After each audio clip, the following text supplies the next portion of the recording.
Hey everyone, how's it going? Hope you're doing well. Zenzo with Aquariumcoop. Today I am gonna make kind of a fun little bonus video and talk a little bit about some fish that you probably have seen on this channel before in Cory's fish room that are actually here in my fish room now.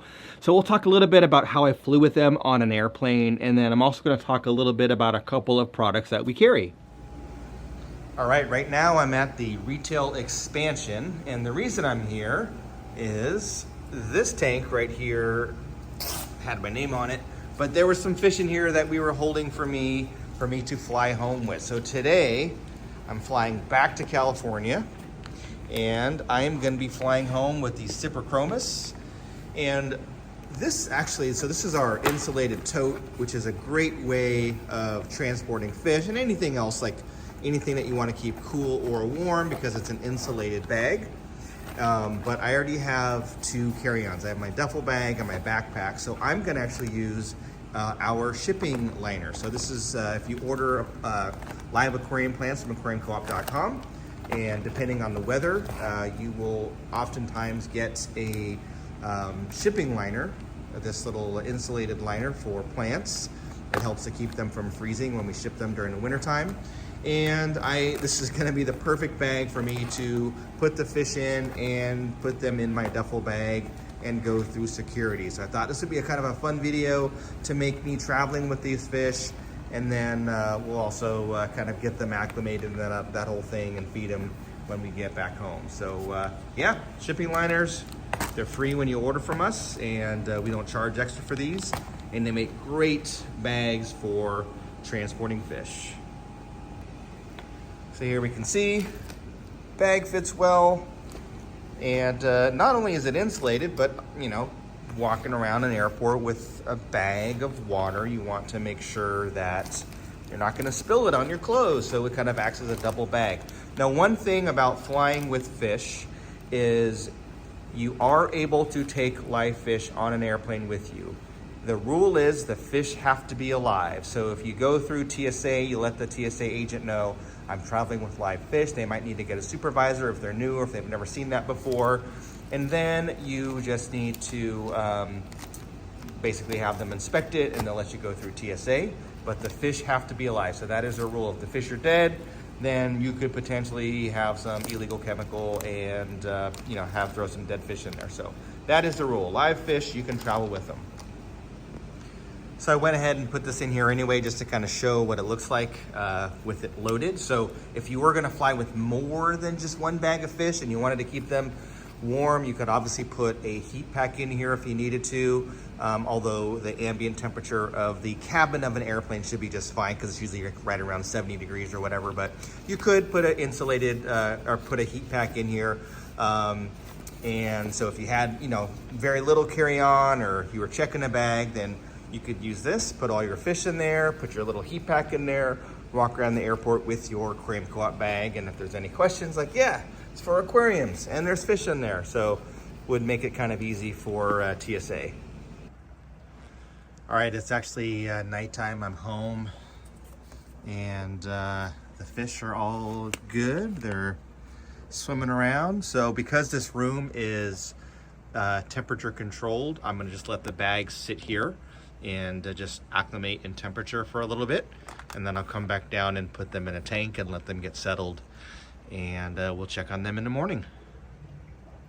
Now, I didn't really film while I was in the airport. I've done it before, where I'm walking around with like a camera or a phone, and it's just kind of weird when you're doing that, talking to yourself, vlogging in an airport with thousands of people around. So I just took a couple of little shots of me or the bag, basically, so that you could see how it fit in my duffel bag. So when I got to the airport, obviously I didn't film into TSA line. I went to the TSA section where you go through the metal detector and you put your bags through x-ray. I put my backpack down the conveyor. I put my duffel bag in there. I had pulled out my insulated bag. I handed it to the TSA agent and said, this needs to be hand checked. I have live fish in there. He said, yep, not a problem, leave it in the bag. And then he brought it around to like 3 other employees. And I think one of them was pretty brand new, and then 2 were kind of seasoned. One was like a supervisor, and I could hear them talking. They're like, oh yeah, like as long as the fish is alive, it's fine, because the one that was new didn't really know. He hadn't seen that before. And it was also funny that there was another TSA agent in line that remembered me from like 3 or 4 weeks earlier when I flew home with frozen brine shrimp eggs, and I had 2 large cans of the brine shrimp eggs, and it kind of, you know, made them want to check my bag to see what the heck is in there. So I like had to open it and show them that they were eggs, and he's like, oh yeah, I have fish too, and he kind of knew me from the channel. But anyway, basically if you're gonna fly with fish, you just need to tell them I have live fish and let them hand check it. And if there's any issue, the information is also on the TSA website, but the supervisor, someone is gonna know, like, yeah, it's not that big of a deal as long as the fish are alive. So fast forwarding, I didn't really film like the acclimation process of me taking out the fish once they acclimated to temperature. It was kind of late at night. I just wanted to like get the fish in a tank, let them chill out for a while. And I didn't film them over the weekend because I had to basically take care of a bunch of fish and tanks and home stuff, and then turn around and fly back to Washington again, where I was up there for another week. So anyway, now the fish are living in my Tanganyikan tank, my 125 Tanganyikan tank. It's basically a Tanganyikan community tank with lots of different fish in there. We have shell dwellers, a couple different types. I've got Cyprichromis, I have a calvus in there, and now we have some sips. Now, one of the things that I've been feeding them pretty regularly is the brine shrimp, baby brine shrimp, the live baby brine shrimp. So those eggs that I talked about, I hatch them in a hatchery, and then I can basically harvest fresh brine shrimp every day. So if I start a batch, let's say at 5 in the afternoon, the next day around 5 in the afternoon, I can go back and harvest them and feed my fish. Now, they're doing quite well. And you might be wondering, because baby brine shrimp, it's a very small, you know, shrimp that's swimming around, and you might think like, oh, that's for like small fish and fry.